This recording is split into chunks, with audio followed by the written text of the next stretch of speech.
You're listening to the Financial Source Podcast, your daily dose of sentiment updates in the European and U.S. sessions and critical risk event previews so you stay up to date with what's moving the market right now. Each session is carefully crafted personally by the Financial Source analysts and voiced by our AI hosts who, as it turns out, sound a lot better than we do.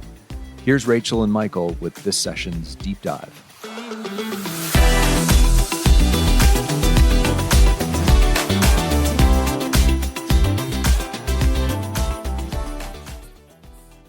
Welcome to the Deep Dive. Today we're jumping straight into the global market and geopolitical briefing you sent over.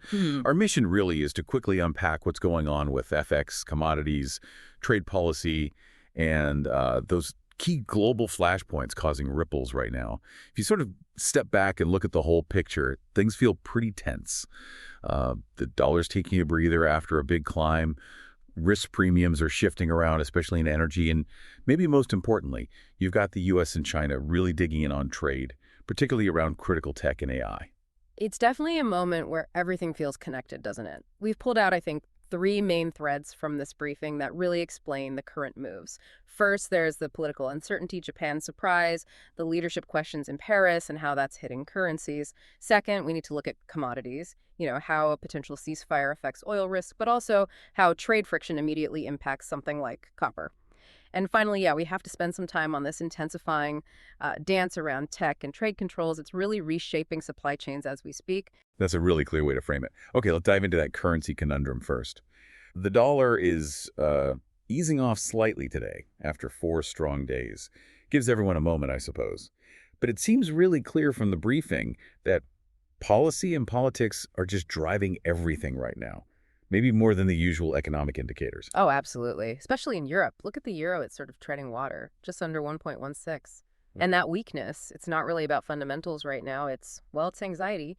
Investors are watching those leadership talks in Paris very closely. Markets just hate that kind of uncertainty. Sterling, on the other hand, is doing a little better. It's managing to stabilize somewhat after taking quite a beating recently. But wow, the really big currency shock, politically anyway, came out of Japan yesterday, didn't it? The yen just whipsawed like crazy after the Komeito party hinted they might leave that 26-year coalition with the LDP. I mean, for anyone not deep in Japanese politics, Komeito leaving is huge. They've been the LDP's partner forever. It's a political earthquake, no doubt. And the market reaction was fascinating because it was kind of split. On one hand, Komeito is often seen as the group that puts the brakes on the LDP's bigger spending ideas. So some traders thought, okay, maybe this limits future stimulus, which could theoretically be good for the yen. But that feels like a longer-term view compared to the immediate chaos, right? Exactly. The immediate instability is the much bigger signal here. When you throw that level of uncertainty into the world's third biggest economy, the currency just reacts, period. It reacts to the uncertainty itself, almost regardless of the potential policy outcome down the road. It creates a real headache for the Bank of Japan and the Ministry of Finance. Which, of course, brings the warnings. The finance minister was out quickly, wasn't he? Stressing they're watching these one-sided rapid moves, saying rates need to reflect fundamentals. That's the standard verbal intervention playbook, keeping the market edgy about actual intervention. It's textbook, yeah. Pure muscle memory signaling they're getting nervous about how fast things are moving. But, while we're focused on all this political drama overseas Paris, Tokyo, the U.S., brings us back to earth. The briefing highlights that the Bureau of Labor Statistics is actually going ahead with the September CPI release. And this is key, despite the federal shutdown. That's a really important point. If the economic data is still coming out, even when parts of the government are shut down... It forces a pivot, yeah. It immediately shifts the FX focus right back to inflation, away from the, let's say, noise of U.S. politics. That CPI number will move markets because it's the hard data the Fed needs. After all the distractions, fundamentals are about to matter again, big time. Okay, so let's shift gears then. Moving from currencies driven by politics, how is this risk playing out in commodities? Things look softer, maybe mixed overall. Where's that risk premium actually coming off? Well, oil is clearly on the back foot. The main thing seems to be these headlines suggesting an Israel-Hamas ceasefire plan is actually moving forward, getting implemented. That naturally takes some of the geopolitical risk premium out of the price, especially given how volatile that region can be. It's basically a de-escalation trade, probably mixed with some typical end-of-week positioning adjustments. Let me just push back on that slightly. Yeah. We know historically that agreeing a ceasefire is one thing, but making it stick, that's often another story entirely. Is the market maybe a bit too quick to price out that risk, especially with everyone watching compliance so closely? That's the million-dollar question, isn't it? And it's probably why oil hasn't totally collapsed. Traders are betting on successful implementation for now. But there are other things at play, too, more structurally. There's some industry talk suggesting Saudi crude supply heading to China might actually dip a bit, going from October into November. So that adds another potential drag on near-term supply, kind of reinforcing the selling pressure, regardless of the ceasefire news. Interesting. Okay, quickly on metals then. Gold seems to be acting like gold. Yeah, gold's holding up okay. It ticked up marginally, staying steady after dipping below that $4,000 mark yesterday. Suggests some haven interest is still there while the dollar pauses. But base metals, that's where you really see the immediate link between, say, trade tensions and price. Copper, for instance, is slipping back, giving up some of Thursday's gains, and that seems directly tied to Chinese risk appetite cooling off because of these renewed tech and trade frictions with the U.S. Right, that makes sense. Can you quickly walk us through why? Why does a U.S.-China tech dispute hit copper so fast? Well, copper's kind of the go-to industrial metal, right? It's in everything, construction, EVs, all sorts of tech infrastructure. So when Beijing and Washington start tightening screws, like with these new enforcement actions, it creates uncertainty for Chinese manufacturers and builders. They might pause big projects, wondering about tariffs or supply chain problems. That expected drop in demand hits the price forecast for industrial metals like copper almost immediately. Okay, now let's zero in on those supply chain impacts, because this trade and technology policy angle feels crucial. The briefing mentions some significant new enforcement actions coming out of Beijing. What are they? Yeah, they're quite specific and seem strategic. First, on the tech side, reports say Beijing has launched a customs crackdown focused specifically on imports of U.S. AI chips. So this isn't just a general tariff, it's targeted right at the high-end computing stuff, trying to choke off supply, basically. And the other action targets shipping directly. Exactly. Separately, China is apparently planning to slap special port fees on U.S.-flagged vessels starting mid-October. That's a direct hit to the bottom line for American shipping companies operating there. And remember, these moves come on top of China's earlier export controls, which already aim to restrict things like rare earths and battery materials. So those are China's moves. What's Washington doing in response? It sounds like a mix of trying to find ways around existing rules while also building new partnerships. That sums it up pretty well. U.S. officials are reportedly looking into potential workarounds for their own chip rules, trying to give U.S. firms some flexibility. But they're also playing offense, building that network.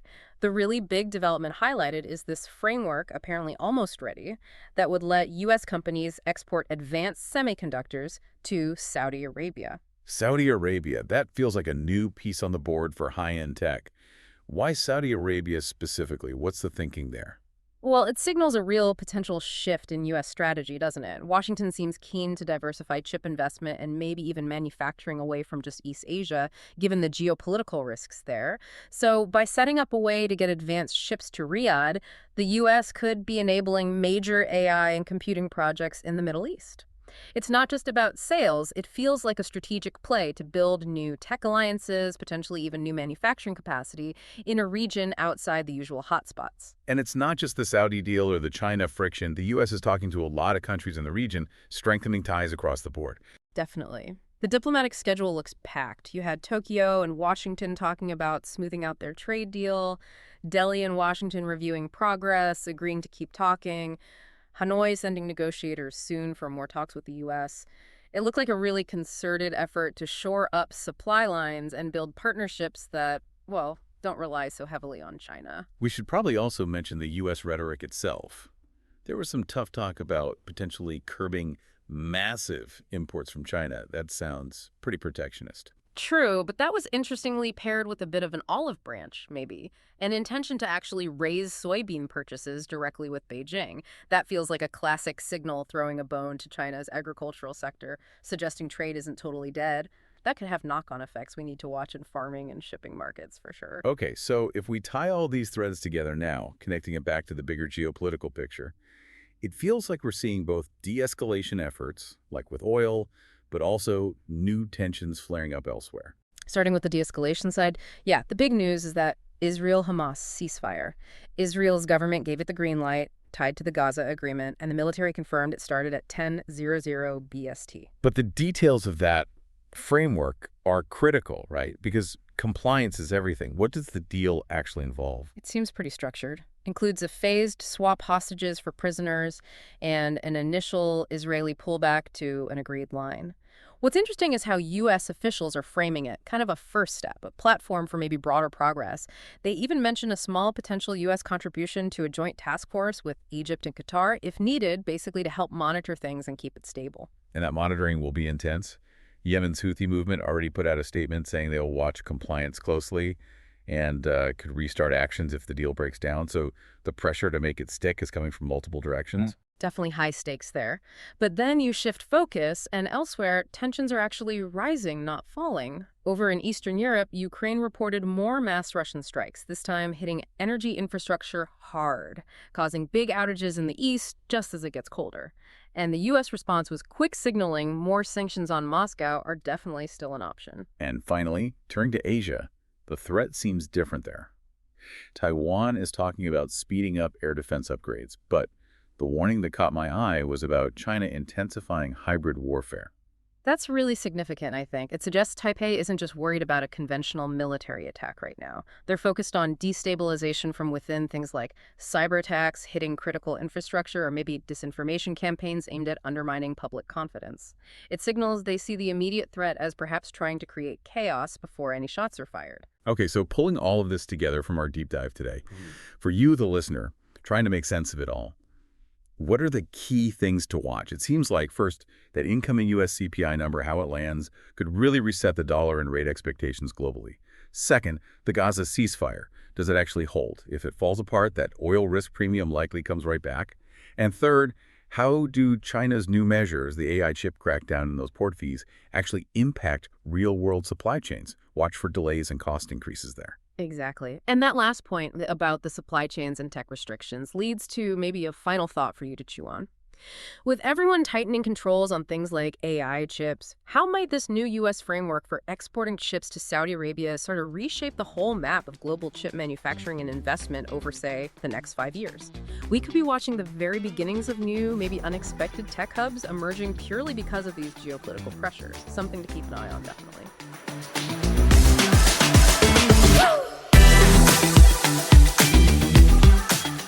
Thanks for listening to the Financial Source podcast. If this podcast helped you at all today, would you consider leaving us a review to help spread the word? Each month, we also give away different resources and indicators just to podcast listeners.